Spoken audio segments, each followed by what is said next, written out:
Na infância, quando jogava futebol, diziam que não era nada meiguinho. E este até podia ter sido o caminho, o mundo do desporto, mas havia mais para além de golos e até algumas cotoveladas.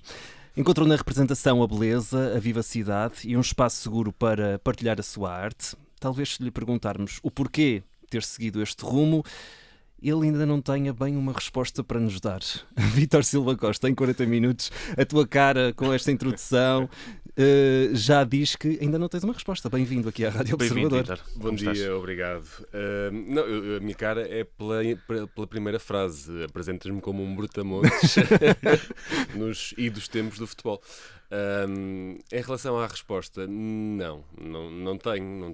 E não é mesmo género, é porque eu sei que gosto muito de fazer isto e que me motiva muito este trabalho. E vivo apaixonado pelo que faço, mas não tenho uma resposta porque também não sei se quero ter, porque se calhar vai fechar uma ideia qualquer daquilo que é a profissão ou o porquê de fazer isto.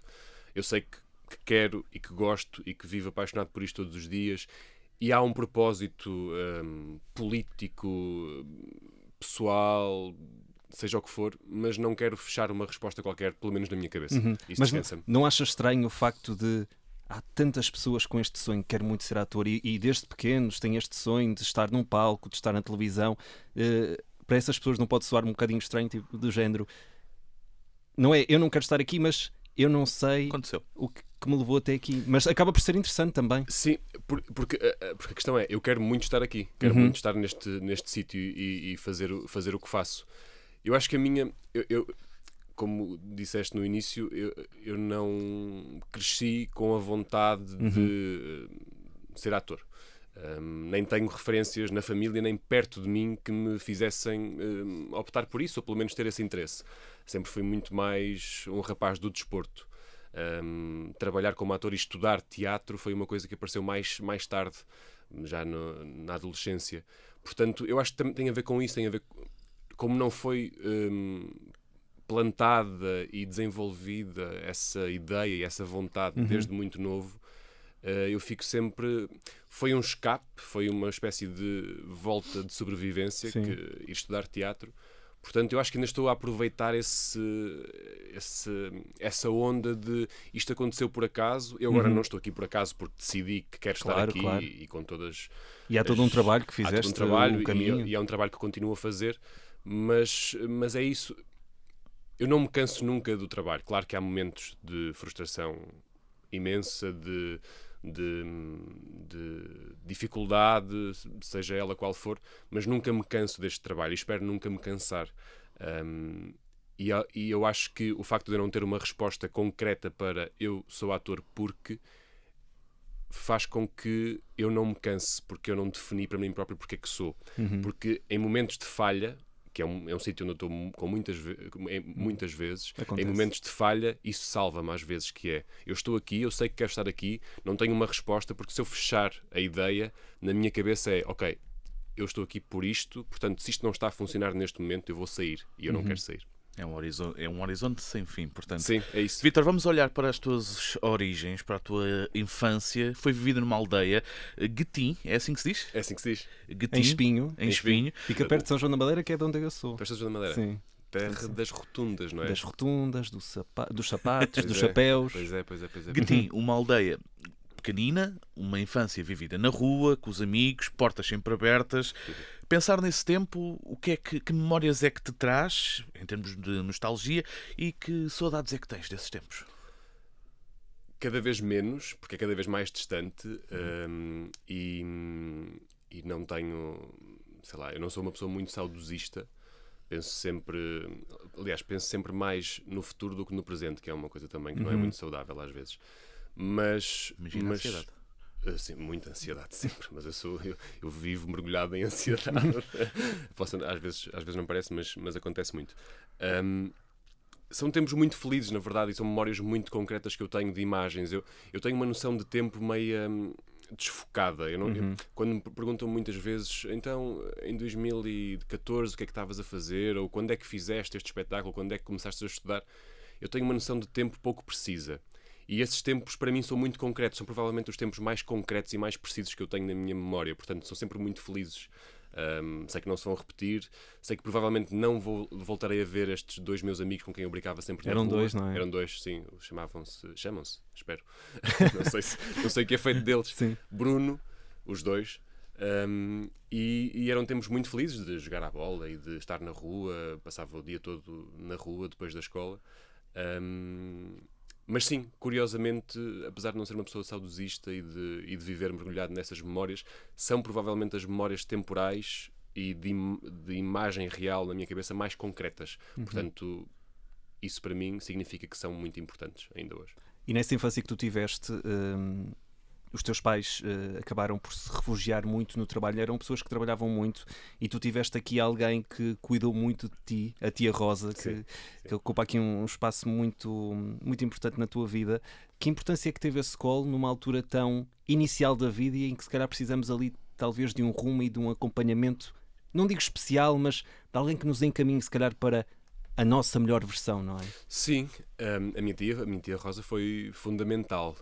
Foi uma espécie de mãe nos tempos em que a minha mãe não estava presente, porque estava a trabalhar e bem, e fazia todo o sentido que isso acontecesse, porque nós somos uma família de classe média baixa, trabalhadora, que vive para o trabalho. E eu sou herdeiro dessa energia de viver para o trabalho. E a minha tia teve uma função fundamental de educação mesmo. Eu passava mais tempo com ela do que com os meus pais. Sim. Porque eu ia ter com os meus pais só para jantar e dormir, basicamente. E portanto a minha tia, que é uma pessoa que na verdade já não fala há muito tempo, houve não um corte por razões específicas, mas porque as pessoas crescem, mudam de vida, e foi o que aconteceu. Mas ela teve uma função de materna naquele momento, um acompanhamento, sim, nesse sentido, não só do carinho fundamental que é preciso e que nós queremos de uma figura maternal, esta coisa quase do complexo de Eletra, do macho se ligar, sim, à fêmea mãe. Sim. Neste caso a minha mãe, como não estava tão presente, essa relação foi com a minha tia, e ela conseguiu, na minha opinião, tirar a melhor versão de mim, que eu não sei muito bem qual é que é, na verdade, mas agradeço-lhe muito por tudo. Sim. A ausência dos teus pais tornou-te uma pessoa assim mais fria, ou com menos propensão para mostrar afeto? Isso demonstrou-se, se calhar, mais tarde, não sei, se calhar na altura nem tinhas muito essa noção. Eu acho que eu fui-me transformando, não numa pessoa fria, mas numa pessoa muito introvertida, que se confunde muitas vezes com ou frieza ou alguma arrogância. Mas isso teve, mais do que isso, teve a ver com o facto de eu ter saído de casa muito cedo para vir estudar para Lisboa e trabalhar para Lisboa. Sem dizer a ninguém. Sem dizer a ninguém. E o meu cérebro fez uma espécie de shutdown de uma realidade que eu tinha antes de protegida e a viver com os pais e ter a família por perto, para uma realidade em que eu tinha de sobreviver. Num sítio estranho, com pessoas estranhas, e o meu cérebro e o meu corpo obrigaram-me a ficar mais recolhido.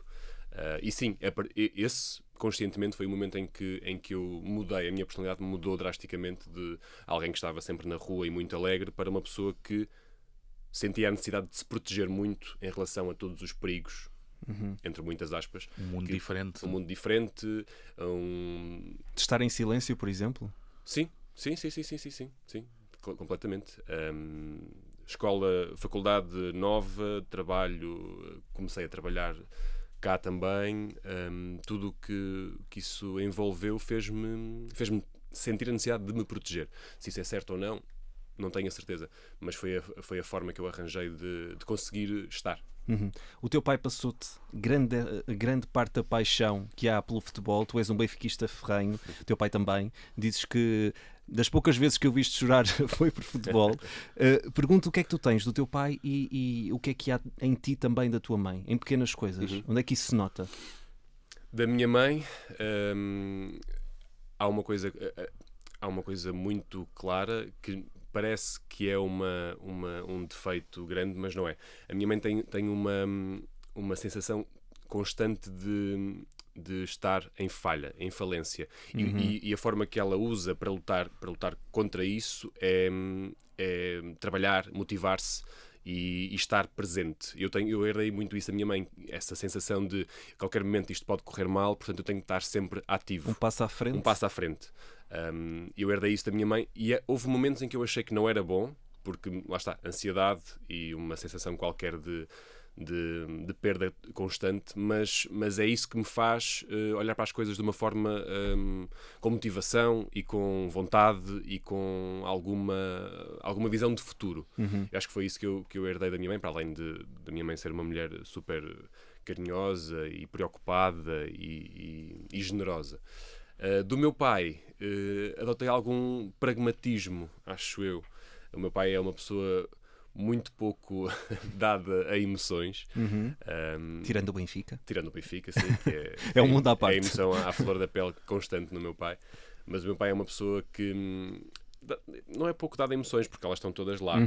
Só que... Às vezes, se calhar, desliga o botão antes de querer sentir. Sim. Porque o meu pai também foi uma pessoa que começou a trabalhar muito cedo, que é descendente de pessoas também muito trabalhadoras, que começaram a trabalhar muito cedo, com pouca instrução. Portanto, o meu pai tornou-se nessa pessoa também, e eu faço um paralelismo comigo, que é, o meu pai também começou tudo muito cedo, começou o processo de trabalho e enfim, de se tornar adulto muito cedo, ainda pré-adolescente, e eu acho que herdei também essa energia do meu pai, desse pragmatismo de, ok, eu quero isto, vou fazer isto e vou avançar sem olhar para trás. E essa questão, talvez, o facto dos pais começarem também a trabalhar tão cedo, não sei se tens essas experiências, é isso, é o facto de terem preocupações tão cedo, depois leva a que nem tenham tempo para pensar na questão, não é dos sentimentos, mas daquilo que se sente ao estar a fazer o que estão a fazer. Sim, claro. E claro. leva a esse Claro desprendimento. Que sim. Vítor, vamos manter este tema. Falavas há pouco do Benfica e do futebol e do desporto, parte importante da tua vida. És ator.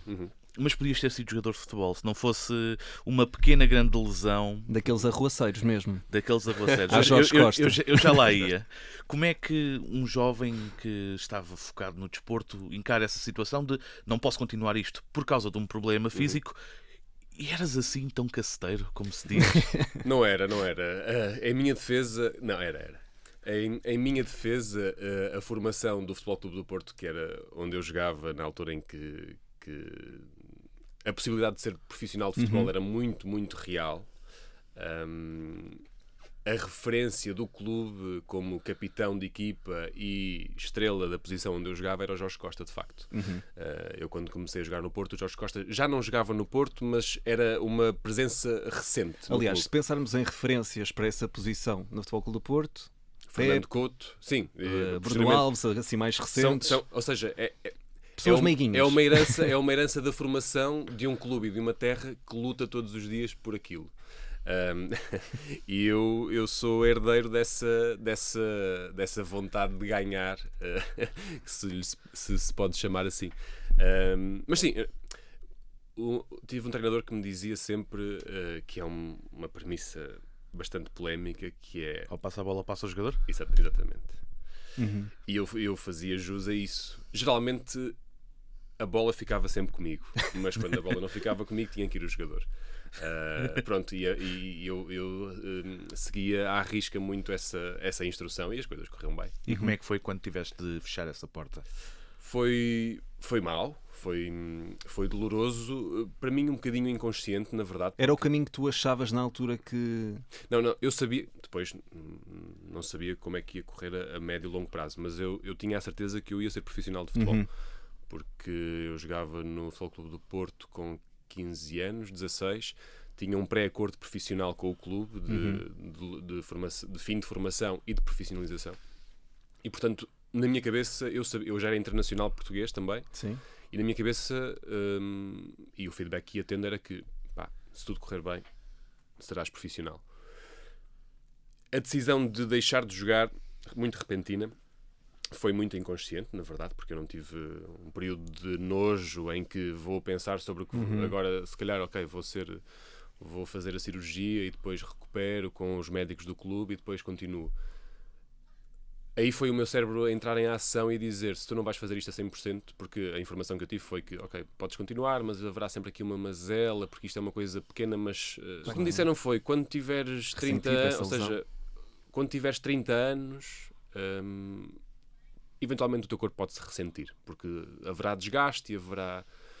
E eu pensei, não me apetece, não quero fazer isto a 95%. Que é uma coisa que eu transporto para hoje, que é, eu não quero estar num sítio em que pelo menos conscientemente não estarei a 100%. E decidi imediatamente que não iria continuar. Foi inconsciente, foi doloroso depois. Meu pai também não reagiu muito bem porque ele queria muito que eu continuasse a fazer aquilo. Mesmo sendo no Porto, sendo ele um benfiquista ferrenho? Ele gosta muito de futebol. E a verdade é que jogar no Futebol Clube de Porto é de um enorme prestígio, porque apesar de toda a rivalidade entre clubes, meu pai via aquilo com bons olhos, e eu também, na verdade, apesar de ser benfiquista. Portanto, foi uma decisão inconsciente. Tu dizias que eras do Benfica ou não se podia dizer? Havia muitos jogadores do Benfica, mas não era muito simpático. Pois, acredito. Até porque havia com muita frequência jogos contra o Benfica. Aquela don't ask, don't tell. Sim. É mais ou menos isso. Mas havia montes de gente. Aliás, há jogadores de futebol profissionais que estão no ativo hoje em grandes clubes que foram meus colegas de equipa e que são claramente benfiquistas, depois eu digo-vos quem são. Vais dizer no final. Já fomos ao baú da infância, do quão arruaceiro eras nos jogos de futebol. Fica muita coisa aqui por contar, mas tu depois vais-nos contar a nós. Eu continuo a ser arruaceiro, na verdade. Pronto, na vida. Sou selvagem. Não sou. Free spirit. Um espírito livre. Sim. Sou o Kendrick Lamar dos tempos modernos. Olha, que está a ter um sucesso e que em breve também vai estar aqui em Portugal. Tu estás sempre por cá. Entretanto, tu estudaste teatro, aliás, foi pelo teatro que começaste a tua carreira, tu começaste a aparecer ao público português, digamos assim, no teatro, mas a tua estreia em televisão foi numa série que marcou uma geração, marcou a minha, acredito que tenha marcado também a do Zé, mais velhos, mais novos, agora há todo um reboot destes Morangos com Açúcar, mas tu chegaste ali nas temporadas finais. Sim. E já com a certeza do sucesso que era. E foi a tua montra também ao nível de representação para um grande público.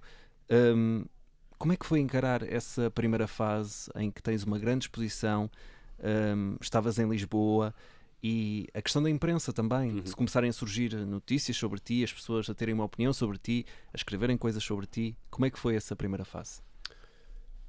Foi... não sei, não encontro um adjetivo eficaz. Para mim foi tudo muito cinzento, é tudo novo, não é? A minha experiência era sempre foi em teatro e foi... O Porto, apesar de tudo, é uma cidade bastante diferente de Lisboa nesse sentido. São núcleos mais pequenos e com menos exposição. Primeira experiência a fazer ficção em televisão foi tudo novo, foi tudo muito esquisito. Essa relação com o público e com a imprensa propriamente dita, lá está, como eu sempre fui uma pessoa muito introvertida, pelo menos tornei-me nesse tipo de pessoa, isso numa primeira fase impactou-me muito. Foi muito chocante para mim, não porque a experiência era negativa, porque a imprensa e as pessoas não eram cruéis, mas para mim estar associado a isso não era confortável. E o que me aconteceu foi fechar-me ainda mais. Havia, nesses primeiros tempos, eu fazia... E atenção, não era... Tanto a imprensa como o público não era algo estratosférico. Havia reconhecimento na rua e havia notícias na imprensa, mas não era nada a um nível muito, muito elevado. O que me começou a acontecer foi, eu fechei-me cada vez mais e fazia uma coisa terrível, que era casa-trabalho, trabalho-casa. Não tanto por haver muita abordagem, mas pela possibilidade disso acontecer. Ou seja, já estavas um passo à frente a pensar nesse cenário. Exatamente. E não é nada saudável isso, porque é estar a pensar numa coisa que pode acontecer sem ela acontecer. Portanto, estou a exagerar uma realidade. A imaginação é muito para além da realidade. E o meu cérebro estava muito nesse sítio e não foi muito divertido no início. Tu sentes que talvez nem sequer nessa primeira experiência, digamos assim, nesta grande montra que foi os Morangos com Açúcar, nem sequer chegaste a aproveitar em pleno a experiência em si por causa disso? Sentes que te afetou? Em primeiro, nem tanto por causa disso, foi mesmo em relação ao trabalho, concretamente, a estar a gravar a série, como era tudo novo, pessoas novas, Um ritmo muito alucinante, não é? muito distinto das peças de teatro, dos espetáculos que tinha feito até agora no Porto. Tudo isso foi muito foi muito assoberbante, ou seja, havia sempre eu estava sempre em reação, nunca estava no presente. Estava sempre a tentar perceber o que é que se passava e de repente acabou. De repente a série acabei. Passaram 6 meses como se fosse um dia. Porque era tanta coisa a acontecer e eu não soube fazer essa gestão. Porque estava com medo de falhar uma cena, estava com curiosidade de conhecer as pessoas melhor, mas depois não conhecia porque não tinha confiança e tinha receio porque era novo e porque tinha esta coisa de querer agradar também. Estavas a lidar com muitas coisas Muita diferentes coisa ao mesmo tempo. Muitas pessoas novas, muitos egos diferentes, eu novato a querer impressionar também, porque eu estou numa cidade que não é minha, num local que não é o meu, eu quero que vocês percebam que eu estou aqui com vontade e que quero fazer isto bem e que estou aqui disponível para trabalhar. Portanto, isso também te leva a cometer erros e leva-te a estar num sítio de ultra atenção que não é positiva muitas vezes. Sentes que já ultrapassaste ou continua a acontecer isso por vezes? A necessidade de aprovação e de aceitação continua a acontecer. Mesmo em sítios que eu estou relativamente confortável e que conheço as pessoas e continua a acontecer, sim. Mas é algo quase como inconsciente, não é? Sim, e é uma herança desta possibilidade eterna de falência, de repente, se eu não fizer isto bem ou se não tiver uma atitude boa, posso ser... Nós somos sempre substituíveis, não é? Se nós não fizermos, alguém há de fazer. Melhor ou pior. E eu tenho sempre isso muito presente, de uma forma, eu acho, cada vez mais saudável, de estar nos lugares, no presente e a tentar trabalhar da melhor forma possível, mas tenho sempre muito... digo isto com alguma frequência a amigos, que eu tenho sempre muito presente o síndrome do impostor, que a qualquer momento vão descobrir que eu sou uma fraude. Portanto, eu tenho que tentar provar que não sou, mesmo achando que sou. E que não penso nisso. E isso é super... O meu terapeuta sofre muito com isto, mas isso é muito pesaroso às vezes. E sim, continuo com esse pensamento, mas lido de outra forma, claro. Porque... E apesar de tudo isto, eu consigo continuar a divertir-me e continuar a querer ir para o trabalho e no dia em que eu não tiver esta vontade de trabalhar e de ir filmar e de ir gravar e de ir ensaiar, alguma coisa está errada. Portanto, voltando ao início desta conversa, eu não quero ter uma resposta pelo porquê de fazer isto, porque quero deixar em aberto para poder continuar a ter esta motivação. Exato. É uma questão efetivamente importante. E sentes que isso te ajudou? Uma questão que ainda te acompanha e que ajudou-te de que forma? O que é em particular, desculpa? A terapia. Sim, claro, ajudou-me muito. Ajudou-me muito porque conversar, principalmente numa pessoa como eu, que é bastante fechada em si própria, emocionalmente, acima Não de tudo. tiveste dificuldade no início de Claro que sim. abrir, não é? Com outra pessoa que não conheces? Sim, tive dificuldade, tive um período de rejeição, de não querer lá voltar, porque não fazia sentido, porque achava que conseguia resolver os problemas sozinho e não consegui. E estou muito contente por, finalmente, nos últimos 2 anos, diria, de estar afirmativamente a fazer esse trabalho de desconstrução emocional e pessoal e o que quer que seja com uma pessoa em quem eu confio e que, a bem ou a mal, vai-me guiando. Ajudou-te, no fundo, a desarmar e a não ter tantas amarras perante coisas que aconteciam, tanto na profissão até como na própria vida. Sim, claro.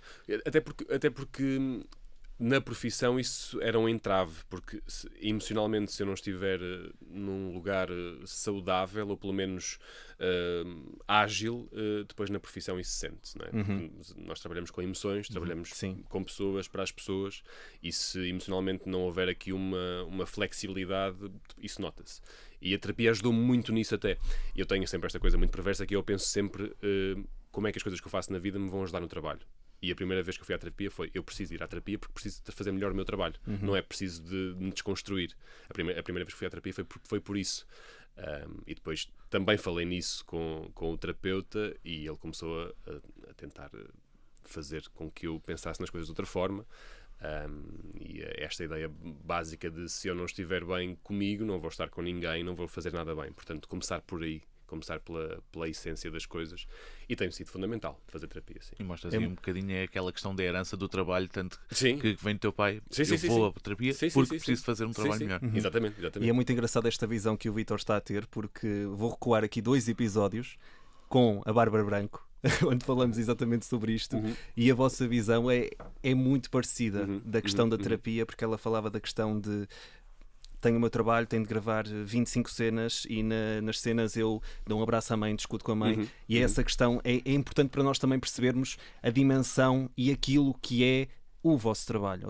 Aquilo que vocês fazem é muito mais para além daquilo que nós vemos. Há muita coisa por trás que vos afeta e que quando vemos não percebemos isso. Sim, claro que sim. Porque lá está, é uma questão emocional mesmo. Nós trabalhamos com emoções diariamente. E é uma linha muito ténue. É uma linha muito ténue. E há projetos, idealmente, quase sempre, nos projetos há uma envolvência muito grande com as pessoas com quem estás a trabalhar. Passas muito tempo com essas pessoas, seja a fazer uma novela, uma série, um filme, uma peça de teatro, passas muito tempo com estas pessoas, partilhas muita coisa com estas pessoas, elas tornam-se a tua família, nem que seja naqueles 2 meses ou 3 meses ou 6. Aquelas pessoas são as pessoas mais próximas que tu tens na tua vida naquele momento. Sim.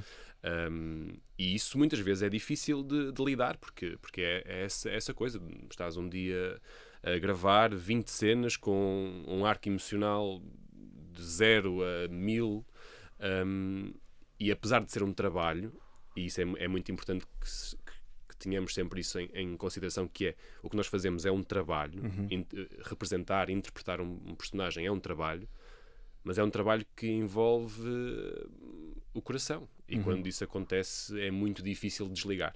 Eu não consigo desligar, e a terapia ajuda-me a que esse desligar seja mais suave.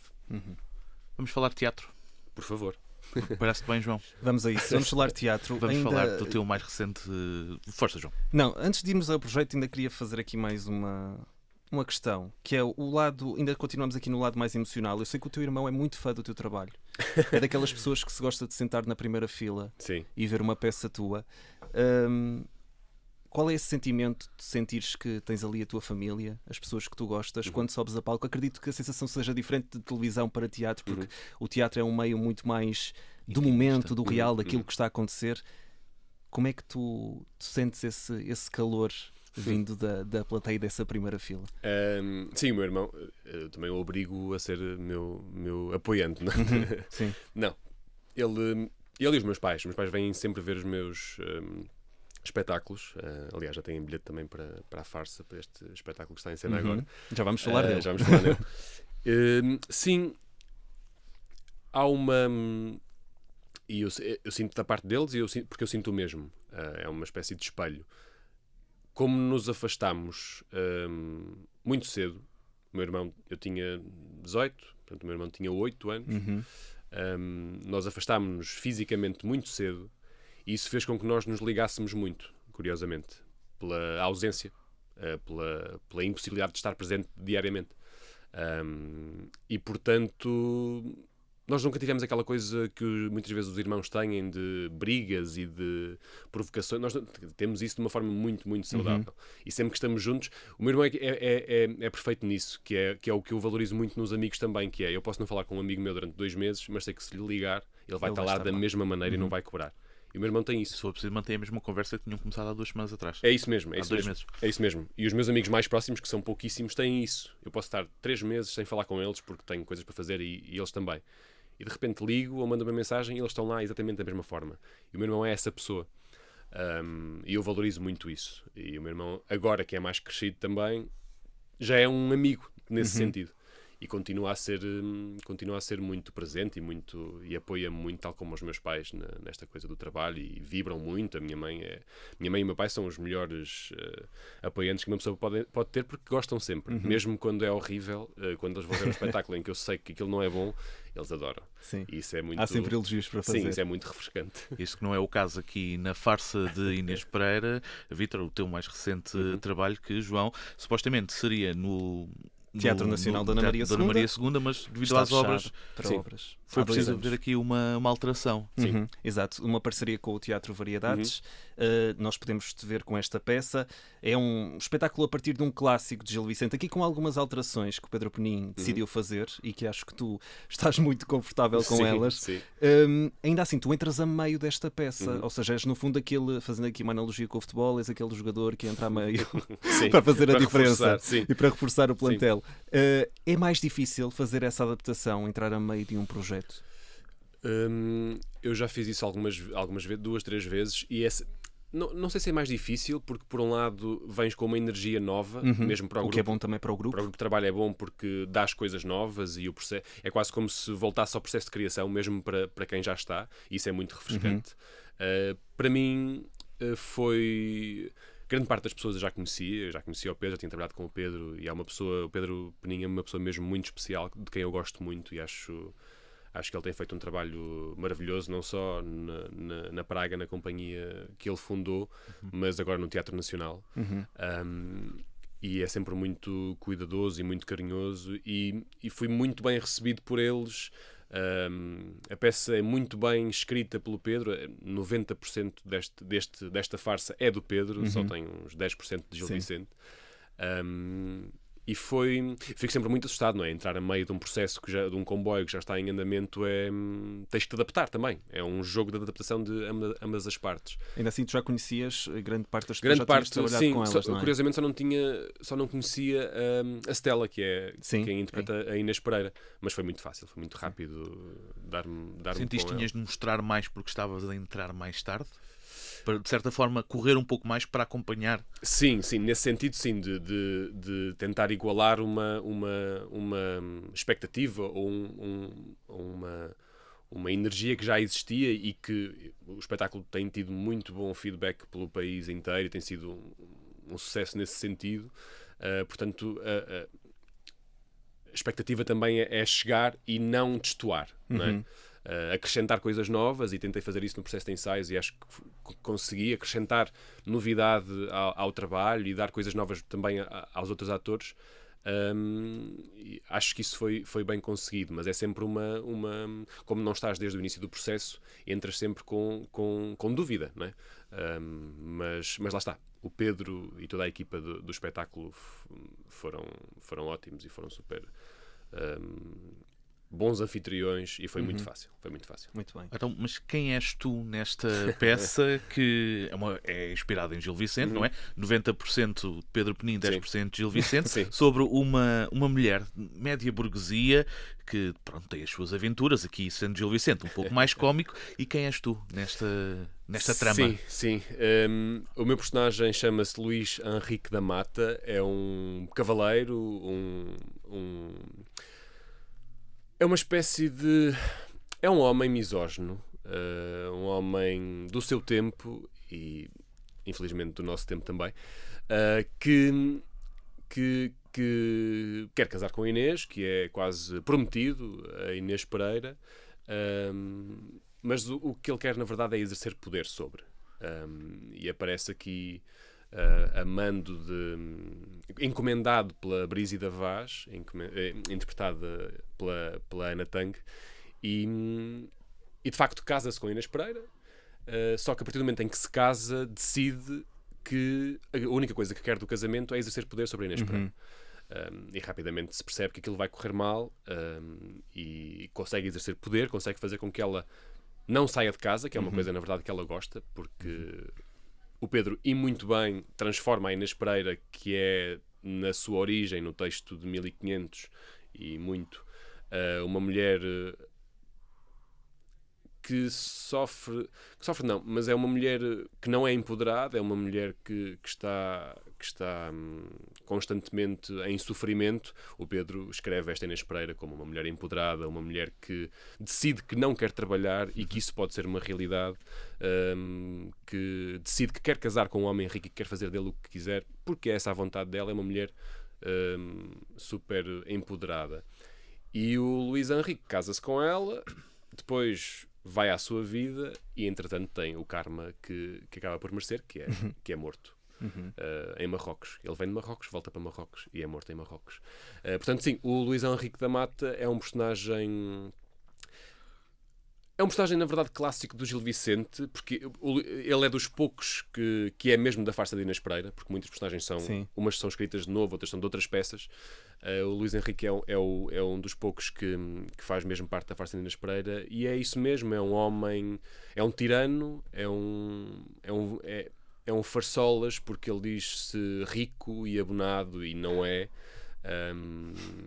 É um misógino que depois tem aquilo que merece. Não é nada parecido contigo. Foi desafiante fazer. Foi ótimo. Eu divirto-me muito, porque como é um espectro tão distante, há um lugar de liberdade que é muito divertido de fazer, porque eu divirto-me mesmo muito a fazer aquilo. E podemos ver-te então nesta peça, a farsa de Inês Pereira, em cena até dia 3 de março. Estávamos aqui a falar há bocadinho... 2 de março, peço desculpa. Há bocadinho estávamos aqui a falar do site, fomos ver, e a questão dos semáforos já mostra que não há assim tantos bilhetes. Sim, apressem-se, comprem com Comprem tempo muito. e vão ver no Teatro Variedades em Lisboa. Vítor, nós por diversas vezes recebemos aqui muitos atores no Em 40 Minutos e fala-se muitas vezes da questão de ganhar asas, sair de Portugal, a questão da internacionalização. É algo que tu pensas, que tu idealizas? Colocas algum tipo de pressão ou há um timing para isso acontecer? Eu penso, quero e idealizo, sim. Já tentei auto-impingir timings, porque tenho muitas vezes esta coisa de, se não for agora, perco a oportunidade.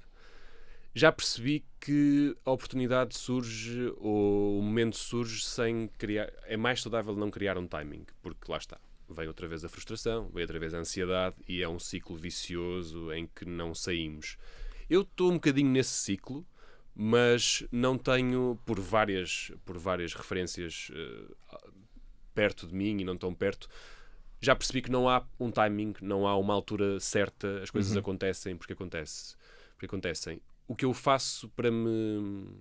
Eu não vivo obcecado com isso. Sim. Porque acredito... Até porque não é saudável, não é? Não, e porque eu acho mesmo que... Acredito mesmo, honestamente, que bons projetos, bons profissionais há aqui, há no Porto, há em Coimbra, há no Algarve, há na América, há em Madrid, há em Inglaterra, há em todo lado. Não é trabalhares fora do país que te vai fazer com que os projetos sejam melhores ou que trabalhes com pessoas melhores.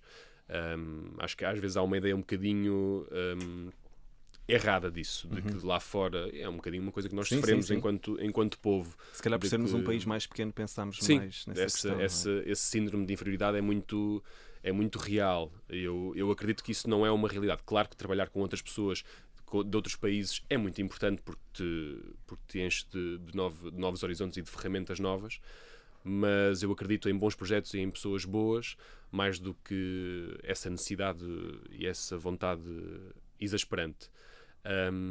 Mas aquilo que eu faço para me descansar é continuar a trabalhar e continuar a nutrir as minhas ferramentas, continuar a desenvolver o trabalho com outras línguas, aprender línguas novas, aprender ferramentas novas, coisas que me possam munir para, se um dia isso acontecer, eu estar mais preparado. E entretanto, 40 minutos se passaram, temos de ir embora. Mas não sei antes uma pergunta que é, tendo aqui em conta o caminho que fizeste até aqui, aquilo que ainda aí vem, falávamos aqui da questão da internacionalização, há um caminho certo para fazer as coisas ou trata-se de a busca pela realização e não pensar tanto naquilo que aí vem? Sim, eu acho que trata-se mais uma vez, de trabalhar, de ser generoso, de ser empático, que é uma palavra que está muito na ordem do dia, mas que eu acredito muito, trata-se muito de ouvir o outro, de largarmos um bocadinho a ideia da individualidade e começarmos a pensar também nesse respeito que deve haver pelo outro constante, porque isso é transversal ao trabalho e à vida. E, portanto, eu acho que sim. Eu acho que o meu foco e aquilo que eu acredito é trabalhar, ouvir e ser generoso, porque acredito nessa gestão, e que tendo isto e acreditando e sendo ambicioso, porque acho que não há mal nenhum. A ambição é importante, porque nos faz levantar, é uma força que conduz. Sim, faz-nos querer viver as coisas com alegria e com vontade e com essa força. Portanto, sim, trabalho. O trabalho vem sempre em primeiro lugar. É horrível, às vezes penso nisso. O trabalho é sempre a primeira palavra que sai da boca. Mas sim, porque o trabalho realiza-me muito e eu sou muito feliz a trabalhar. Portanto, para mim, tudo o que venha associado a isso é bom. Portanto, trabalho, generosidade, empatia máxima e vontade de fazer as coisas. Bons valores, e podem também ver uns valores um bocadinho diferentes na farsa de Inês Pereira, em cena até dia 2 de março no Teatro Variedades em Lisboa, com o Vítor Silva Costa. Com poucos bilhetes disponíveis. Sim, atenção. Apressem-se. Comprem. Apressem-se. Em cena até dia 2 de março no Teatro Variedades em Lisboa. Vítor, muito obrigado por ter estado aqui connosco. Obrigado. Em 40 minutos. Obrigado. E um abraço para o Artur Costa, se nos estiver a ouvir. Sim, tu tens uma voz muito parecida com o nosso sonoplasta. Obrigado, Vítor, e até breve. Obrigado. Até já.